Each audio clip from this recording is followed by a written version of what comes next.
classic rock fans. I am reporting just a couple of days after seeing Patti LaBelle at the Riverside Theater in Milwaukee. This was a makeup date for a show that was originally scheduled for December of last year, but that concert was cut short due to a bomb threat on the building. Patti had come out on stage, and after playing about 4 songs, she was rushed off by security. And shortly after that, the audience was told that they had to evacuate immediately because of a threat on the building. I was at that show, so if you would like to know what happened that night, you can check out the video I made about it, which I have posted a link to in the description below. But as far as today goes, I'm just going to be talking about the concert she played in Milwaukee recently. Patti's opening act is a guy named Jeff Bradshaw. He is also the trombone player for her band. So, actually, almost her whole band kind of does double duty. The opening act is Jeff leading her backing band through about a half-hour set. It's mostly instrumental music. It's mostly Jeff playing the trombone while fronting the rest of the band. And that's great. It's a lot of fun. It got a very positive crowd reaction. And then after he's done, Patti comes out and she played for a little under an hour and a half. Now, as part of his opening set, Jeff talked to the crowd in between songs. And at one point, he made a couple of comments acknowledging the whole bomb threat scare from the last show. He made some comment about his family teasing him about being in the videos of the show that night of the band, well, running off stage. And, you know, he said something to the people in the crowd at this show like, "Did you see me in those videos? I was like this." And then he kind of mimed running off stage. It's pretty silly, but it did get a laugh. And after that, he called tonight's show a reboot. He said that a couple of times, and that was the only acknowledgement from anyone in the band about what had happened in December. During her set, Patti spoke to the crowd quite a bit. There was a lot of onstage banter from her to the audience. People would cry out, "I love you, Patti," and she would respond, "Oh, I love you too." People would give her flowers or little gifts, and actually sometimes she threw flowers of her own that she had brought back into the crowd. So there was definitely some engagement. I would say a lot of this is fairly typical, especially the banter for theater shows like this, but there was just a lot of it. It's nothing like talking to people. Yeah. Some entertainers get up and they don't want to talk. I do. I love to talk. And hopefully never too much. She was talking to someone in the crowd directly, someone who was also named Patti. She asked the person in the audience if she had ever seen a Patti LaBelle concert before, and the woman said, "I was here last time." Okay, Patti? Is this your first time seeing Patti LaBelle? What? She saw me the last time? Oh, thank you, Patti, for coming back. I love your spirit from way up there. I can feel it in my bones. Now, anyone who had been at that December show, I'm sure most of us, our ears perked up, because if Patti was going to say anything about the whole bomb scare thing, well, you've been teed up here. If you're going to make a joke, if we're going to acknowledge it, if there's going to be any onstage comment about this at all, it's going to happen right now. She saw me the last time? Oh, thank you, Patti, for coming back. And that's, I think, a genuine response. But that's it. She did not dive into the whole bomb threat thing any further. And I can't say I blame her, and I also can't say I'm surprised. From what I know about Patti LaBelle, I think she's a very positive person in the sense that she doesn't want to dwell on negative things. I suspect, in fact, I assume that the whole bomb threat thing was very upsetting to her, and is not something she cares to revisit, and it's not something she cares to acknowledge, especially when she's on stage, which is really meant to be just a positive, uplifting experience for everybody involved. So, for those of us who are kind of wondering or even hoping that she might make some acknowledgement or comment or joke or whatever about what had happened in December, that just didn't happen. So let's talk about her actual set. She opened the show with her version of Over the Rainbow, which is a beautiful song. And she sang most of this song while walking down the aisle of the theater itself. So I was in the upper level, so for most of this song I didn't even see her because she's in the lower level singing to the crowd while basically in the crowd. And at the end of the song she finally gets up on stage and starts the show proper.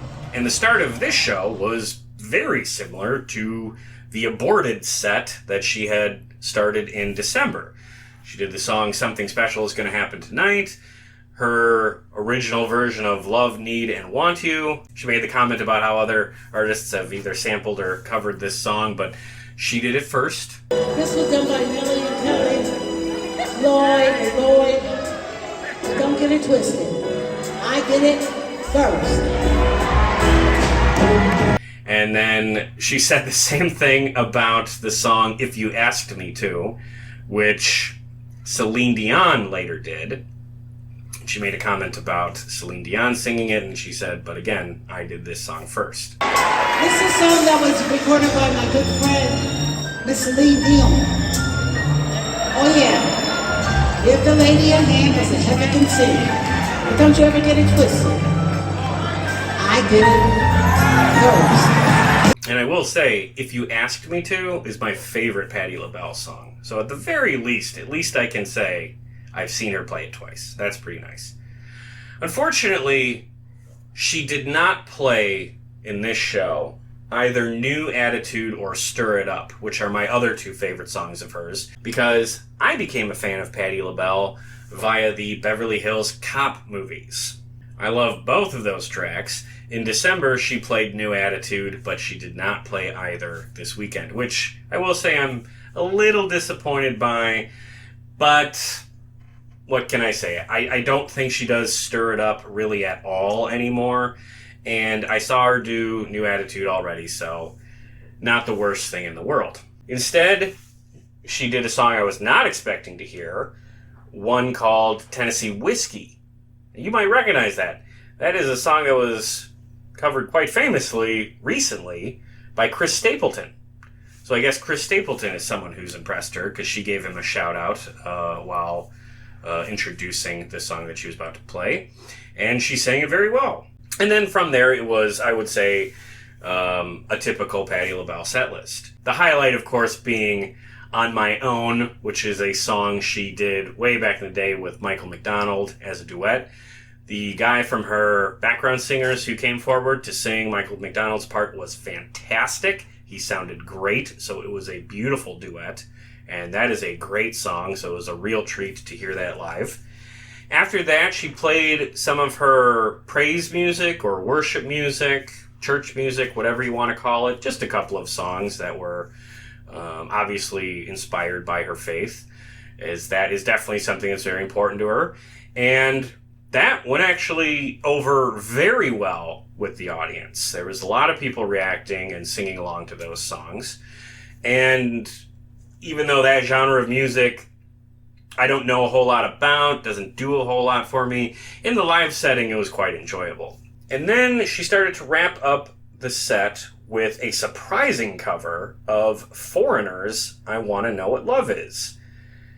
That song is very much gospel inspired.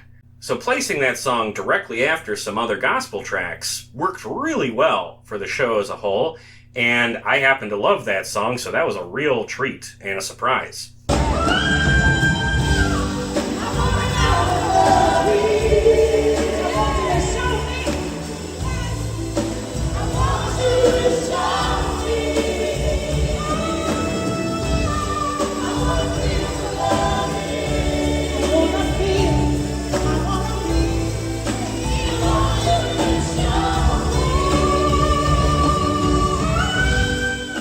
And after that, she closed the show with perhaps her signature song, Lady Marmalade. Now, the interesting thing about that performance is during the song, she had a couple of guys from the audience actually come up on stage to sing along with her and dance with her.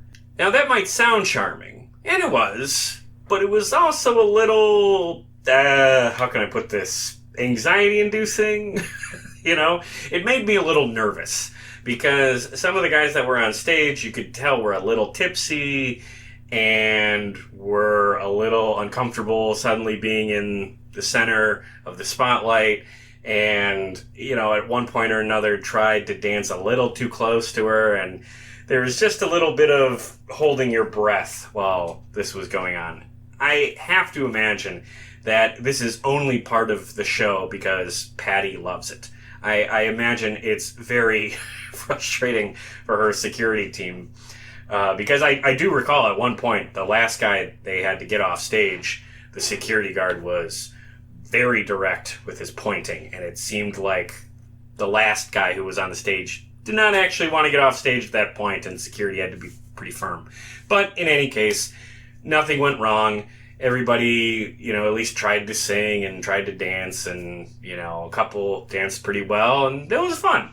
But there was just this moment of, please don't trip her up, please don't embarrass Milwaukee. You know, we've already had a bad experience with the whole bomb threat thing. We just can't have any bad Patti LaBelle headlines ever again. So I'm glad nobody screwed that up, I'll just say.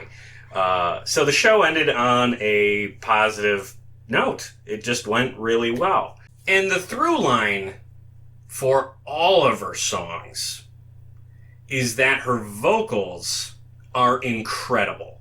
And when I say that, I don't mean for her age. I mean that with no asterisks. I'm almost 79, Wednesday, May 24th. Most people in their prime cannot sing like she sings at her age now. It's truly incredible. So even if you're not terribly familiar with her catalog, if you're a fan of vocal performance, you should absolutely go see her, because, and I mean this in total positivity here, she is truly a freak of nature when it comes to her vocal abilities. Nobody can do this, especially now at 79. That is jaw-dropping. So I hope my recommendation is clear. Yes, you should go see Patti LaBelle. She puts on an incredible performance. She has a great catalog of hits. And she is an iconic figure of American music. This channel is all about classic rock because I am a classic rock fan. That's not Patti's primary genre that she produces music in. But she intersects with classic rock at many different points. Did you know that Elton John used to be in her band? He played piano for her before he was Elton John. And, of course, the soundtrack hits that I mentioned earlier, and so many other points. I mean, she did the Acid Queen with The Who. You know, she has such a cool story in rock history. So I'm really glad that I got a chance to see her. And I must say, if we're talking about people who should be in the Rock and Roll Hall of Fame, Patti LaBelle is very high on my list. With that, I will just encourage you to go see her if she comes to your town. Otherwise, if you're a fan of classic rock, I would recommend checking out some of the other concert reviews I have done on this channel. I see a lot of classic rock concerts, and I post my reviews here. And if you want to go further than that, check out the podcast I do about classic rock. I've been doing that for a couple of years now. Have had a lot of great guests on recently. So, again, if you like classic rock and roll, I would really recommend you give the podcast a listen. I'm sure I've talked about something that you're interested in, so please take a look there. The link for that is in the description below, as well as our links to our social media, Facebook and Twitter. Please find us there, and of course, please subscribe to this YouTube channel. That is all much appreciated. Otherwise, I will take a page from Patti LaBelle's book and say, Don't block the blessings. And keep rocking.